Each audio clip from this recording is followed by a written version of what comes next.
Ok, bueno, vamos a seguir porque no, el tiempo va caminando, pero estamos hablando del cristiano y el orden social. Y estos son temas que se ven y se manejan en la esfera social y en el día que vivimos hoy en día. Ahora, hay 4 modelos históricos en el orden social y los cristianos. Hay 4 vertientes o 4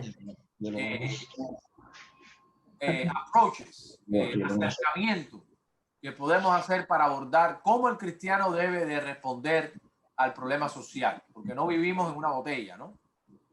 Bueno, el primer modelo es el retiro del orden social. Por ejemplo, hay personas que han dicho, mire, no nos vamos a mezclar con el mundo, no nos vamos a mezclar con el mundo, vamos a dedicarnos a estar los cristianos entre cristianos. El mundo está, hay mucho pecado, hay mucha maldad, esa gente no hay quien los arregle y eso me afecta a mí. Las mujeres andan muy sugestivas en la calle, los hombres también andan muy sugestivos en la calle y esto representa para mí una tentación, pues yo prefiero quedarme con mis hermanos y todos los que piensen como yo. Bueno, eso es un modelo para no interactuar con el orden social. Hubo en la historia del cristianismo, si mal no recuerdo, creo que fue Pacomio, si mal no recuerdo, uno que quedó registrado, un ermitaño que se fue para una cueva en el desierto. Y él decía que era solamente él y Dios, ayunar y haber visiones de Dios. Y créalo o no, ese hombre arrastró personas con él. Y algunos iban a ir con él a su cueva y él los echaba para afuera. Decía, yo quiero formar parte de la bendición tuya. Le decía, no, no, no, yo no quiero a nadie aquí. Váyanse y busquen su propia cueva. Y hacían eso. Ahí es donde viene el tema de ermitaños. Bueno, el cristianismo vio sus ermitaños en su época. Otros fueron más civilizados, por así decirlo, y crearon comunidades de ermitaños. Ahora, esta comunidad de ermitaños, esto más bien se ocurrió en Europa después, es lo que se da a entender como los monasterios. Y después de los monasterios, a algunos se le ocurrió, bueno, no queremos mujeres aquí porque esto como que tampoco, estamos tratando de salir de esta influencia, ¿no? De los pecados sexuales, entonces para evitar eso no queremos mujeres acá. Bueno, entonces las hermanas dijeron, pues nosotros vamos a crear nuestras comunidades. Y ahí es donde vienen los conventos. Pero responde a esto, a un retiro del orden social, a no querer interactuar con Roma, con las ciudades, con las grandes urbes o con lo que sea. Hoy en día no tenemos, bueno, sí tenemos los monasterios y los conventos, ermitaños, quizás habrá algunos por ahí, pero existen las comunidades de los Amish, que lo hablamos, y no sé si existen comunidades de menonitas, yo no sé. Iglesias menonitas sí existen, pero comunidades no conozco. Pero las comunidades Amish sí. Y entonces lo que ellos hacen es un grupo de cristianos que se reúnen en tierras, en unas propiedades que es de ellos, de la comuna, y viven ahí adentro. No quieren interacción con el mundo. No les interesa lo que pasa en el mundo. De verdad que no. Ellos viven ahí adentro. No tienen, muchos de ellos no tienen televisor, no tienen estas cosas. No les interesa. Y la clave para ello es, número 1, vivir separados del mundo. Ya. Entonces, ese es un estilo que un cristiano pudiera escoger para interactuar con el orden social. El otro modelo que existe es la elevación del evangelio social, lo que le llaman the social gospel, el evangelio social. ¿Qué cosa es el evangelio social? ¿Alguno sabe lo que es el evangelio social o está familiar con esa terminología? El evangelio social. No, pastor, yo no. Ok. El evangelio social más bien viene de la teología o el cristianismo o la doctrina liberal, que más bien es una preocupación genuina en la mayoría de los casos, en la inmensa mayoría. Yo quiero decir el 99.9. Una preocupación genuina por los problemas sociales. Y entonces ellos dicen, por ejemplo, si tú tienes, vamos a suponer, a un pobre, ¿no? A un pobre que tiene hambre. Tú como cristiano dices, bueno, la primera necesidad de ese pobre es la necesidad espiritual, ¿no? Pero entonces viene otro hermano que abraza el evangelio social y dice, no, mira, la primera necesidad de él es darle un plato de comida. Y después háblale de Cristo. Mientras que el otro cristiano más conservador decía, no, Primero, la necesidad principal de él es su destino eterno, espiritual, y después vamos a ministrar en la parte física. ¿Ves? Entonces, ahí el problema está en el énfasis. ¿Qué se debe de enfatizar o qué viene primero? ¿Los problemas sociales, físicos, enfermedades personales o los problemas espirituales de la persona? Entonces, eso fue en una época, en los años, yo quiero pensar en los años 60, los años 70, eso fue muy fuerte, y hoy en día todavía queda este asunto del evangelio social. Entonces, algunos grupos son radicales y reemplazan el evangelio de la regeneración por una transformación de la sociedad por medio de alterar sus estructuras. O sea, no vamos a dedicarnos tanto a predicar de Cristo, de la parte, según ellos, ¿no? De la parte espiritual, sino vamos a ver cómo nosotros hacemos justicia aquí en este mundo, para que los pobres estén bien, para que los marginados estén bien. Y eso es lo que Dios quiere. Porque Dios, a final de cuentas, lo que no quiere es ver oprimido. Dios nos sacó a Israel porque era oprimido de Egipto, sí. Y Cristo no vino a decir que vino a declarar libertad a los oprimidos, sí. Pues aquí tenemos un oprimido y lo que Dios quiere es que le quitemos la opresión. Así que eso es el evangelio. Entonces ahí ya se ve a Cristo como un revolucionario, como un activista social. Ya ustedes ven por dónde va eso. Bueno, ese es el evangelio social. Y algunos dicen, bueno, no, vamos a los problemas sociales en la cultura, en la sociedad, la iglesia va a interactuar con ellos. ¿Cómo lo vamos a interactuar? Haciendo esto. Vamos a crear todo tipo de cosas para mitigar el dolor en la sociedad. Ahora ustedes pueden entender por qué hay iglesias que han hecho de esto su evangelio. Por ejemplo, hay iglesias que tienen muchas cosas sociales dentro de la iglesia. Muchas. Ministerios para ayudar a los pobres, a la prostitución, a enseñar a los niños a leer, a los drogadictos, todas estas cosas, ¿no? Pero realmente quiero hacer un énfasis, no necesariamente les interesa la salvación eterna de la persona. El énfasis que yo percibo es muy grande en el aspecto temporal del sufrimiento. Entonces ellos van, por ejemplo, al caso cuando Jesucristo le trajeron el paralítico. ¿Se acuerdan? Jesucristo le dijo, tus pecados te son perdonados, pero no lo dejó paralítico, sino le quitó el sufrimiento. Pero los conservadores ven el mismo pasaje y lo ven de otra manera. Y dicen, sí, pero lo primero que le dijo que fue, tus pecados te son perdonados, toma tu lecho y anda. No lo dejó ahí paralítico, pero lo ministró espiritualmente. El hombre se fue renovado. Entonces, un cristiano conservador busca que las personas que estén así, ¿verdad?, salgan renovados totalmente. No, que de nada servimos con darle a la persona dinero y un plato de comida y que se vaya para el infierno o que se pierda. Esa es la gran crítica. Bueno, entonces, aquí llama la atención, uno de los grandes pregoneros de este tipo de evangelio fue Martin Luther King, que ustedes todos nosotros conocemos a Martin Luther King. Una persona genuinamente preocupada, y Dios lo usó grandemente para lidiar con los males de la sociedad de la época. Más sin embargo, la gran diferencia entre Martin Luther King y Billy Graham, que Martin Luther King no hablaba realmente, no le interesaba mucho la salvación eterna de las personas. Para él no lo veía que era una prioridad.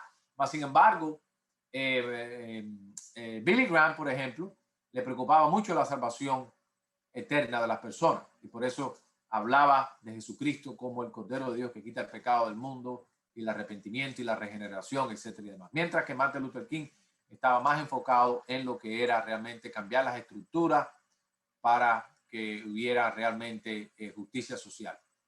Uno puede argumentar, bueno, la función de uno es diferente a la función del otro. De acuerdo. Claro que los dones de uno eran diferentes a los dones del otro y el llamado de uno fue diferente al llamado del otro, pero no necesariamente fue necesario, valga la redundancia, que Martin Luther King haya obviado totalmente el aspecto espiritual de la persona, porque realmente no le hizo ningún énfasis. No le hizo. Él vino de un seminario liberal, que es un seminario Union, que está en Nueva York, y ellos no reconocen realmente el valor de Cristo literalmente en cuanto a una redención con respecto a nuestros pecados, sino más bien es algo social. Bueno, algunos cristianos podemos responder al cristianismo, decir, bueno, vamos a seguir ese modelo, ¿no? El tercer modelo es unir las dos cosas. Es decir, bueno, un momento, vamos a unir la fe cristiana con el orden social. En vez de cambiarlo, de estar criticándolo desde afuera, etcétera, vamos mejor a unirnos con ellos. Y esto creó en Europa, ustedes se dan cuenta, cuando estaba la iglesia que estaba unida con los reyes, la iglesia unida con la corona, ¿verdad? En la historia que vemos eso, cuando la iglesia se mete en la política en ese sentido, y vemos esa unión impura, podemos decir nosotros, entre los cristianos metidos a los reyes. Y una de las cosas interesantes, me parece que fue a Carlos Magno, me parece que fue a Carlos Magno, si mal no recuerdo, si ustedes van a la historia, creo, si mal no recuerdo, que Carlos Magno fue como en los 900, por ahí, en los 900, en los años 900. Carlos Magno fue coronado por un papa, fue el primer papa que coronó un rey secular, si mal no recuerdo, fue precisamente a Carlos Magno. Y de ahí para allá, entonces, los cristianos empezaron a tener ese poder sobre las coronas, sobre los reyes. Y el gran terror de un rey era que el papa lo excomunicara. Ese era el gran terror, que un papa te declaraba a ti anatema. Los papas llegaron a tener más poder realmente que los propios reyes. Porque si el papa te declaraba a ti anatema, quiere decir que todo tu reinado era anatema y los súbditos que estaban ahí no querían estar sirviendo a un reinado anatema. Así que te estaban condenando a muerte, prácticamente. Entonces, la unión de la fe cristiana con el orden social, unirse, eso realmente es un mal experimento. Y para lo que les gusta un poquito la historia y la política, aquí en los Estados Unidos es lo contrario. Ustedes ven, por ejemplo, en Inglaterra que se está esa unión, ¿no? La reina y la iglesia de Inglaterra oficial, la iglesia anglicana, etcétera. Pero en Estados Unidos es al revés. Es un estado libre en una iglesia libre. No hay unión entre entre la religión, por así decirlo, y la política, en el sentido de la Constitución, ¿no? No se contempla. El gobierno es una cosa y la iglesia y la fe y la religión es otra. No se mezclan las dos cosas. No hay, lo que quiero decir con esto es que no hay una iglesia nacional. Eso es lo que quiero decir. En Estados Unidos no hay una iglesia nacional. En los países de Europa, en algunos países de Europa sí las hay. Aquí lo que hay una conciencia cristiana y una conciencia religiosa muy profunda en los políticos y en algunas áreas del gobierno, eso sí, pero no hay una iglesia nacional. Bueno, entonces, este es el asunto de la unión, de unir una cosa con la otra, pues esto no resulta. El cuarto modelo a seguir es el modelo que hemos seguido nosotros, los bautistas del sur, y es el modelo redentivo profético, modelo redentivo profético. ¿Cómo lidiar con el orden social y cómo lidiar con la cultura? Bueno, la cultura es transformada mediante la regeneración del individuo. Es decir, mientras que nosotros predicamos el evangelio, la sociedad no se reforma de arriba a abajo, sino se reforma de adentro hacia afuera. Predicando a Cristo a las personas van cambiando, son regeneradas, y así poco a poco, mientras más sean los regenerados, más la cultura va a ir cambiando y la sociedad va cambiando.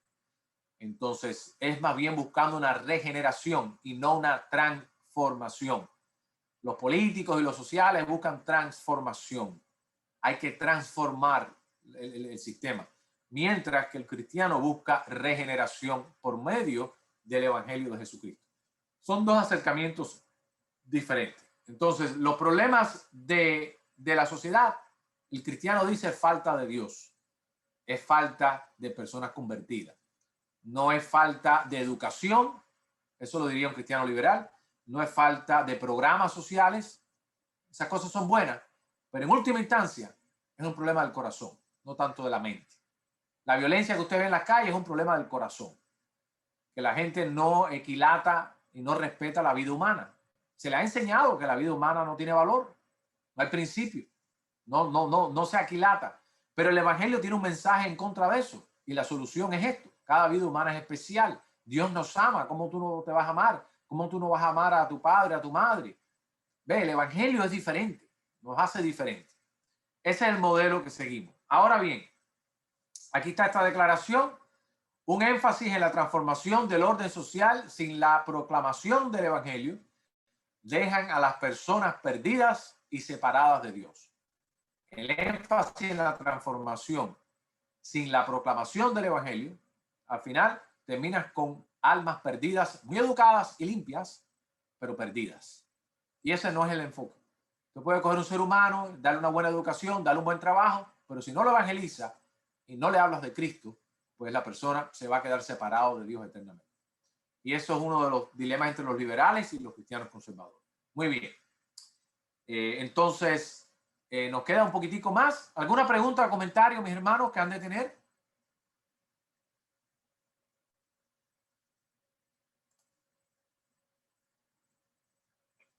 Por ejemplo, en la cuarta, pastor, ¿qué dijo usted? Modelo.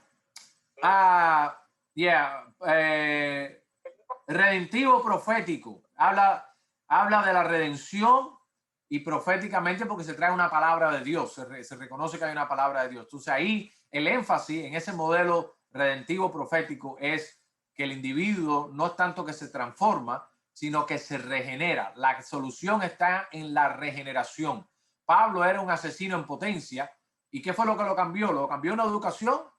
No. ¿Lo cambió un trabajo? No. ¿Lo cambió una conferencia? No, lo cambió Cristo. Lo cambió Cristo. Y ahí está la respuesta. Nueva criatura es. Esa es la respuesta de nosotros a estos problemas. Entonces, escuche bien, el mejor programa social se llama el Evangelio de Jesucristo.